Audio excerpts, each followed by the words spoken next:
ஒரு small business start பண்ணி அதுவும் ஆன்லைனில் ஸ்டார்ட் பண்ணி அது ஒரு பெரிய லெவலில் கொண்டுட்டு வர்றது எவ்வளோ பெரிய சேலஞ்சிங்கான விஷயம் இல்லை.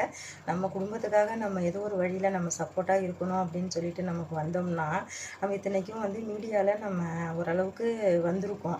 நம்ம யூடியூப்லலாம் ஓரளவுக்கு மீடியாவில் வந்திருக்கோம் அப்படின்னு நினச்சிக்கிட்டு நம்ம வந்தோம்னா, ஆனால் நமக்கு ஒரு பிஸ்னஸுங்கும்போது சப்போர்ட் பண்ணுறதுக்கு ஆள் கிடைக்க மாட்டேங்கிறாங்க.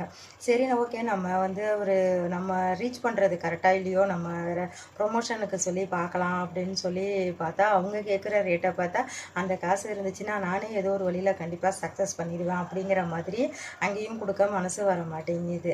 என்ன பண்ணுறது ஒன்றுமே தெரியல. நம்ம இவ்வளவும் மீறி நம்ம ஒரு கஸ்டமரை நம்ம கொண்டுட்டு வரங்காட்டியா அப்பப்போ அந்த கடவுளுக்கு தான்ப்பா அது வெளிச்சம். அந்த அளவுக்கு அவ்வளோ ஒரு கஷ்டமான விஷயமா இருக்குது. நம்ம ரீல்ஸோ ஷார்ட்ஸோ எது போட்டாலுமே ஒன்று போட்டாலும் போகுது வியூஸு, ஆனால் சப்போர்ட்டு தான் யாரும் கொடுக்க மாட்டேங்கிறீங்க.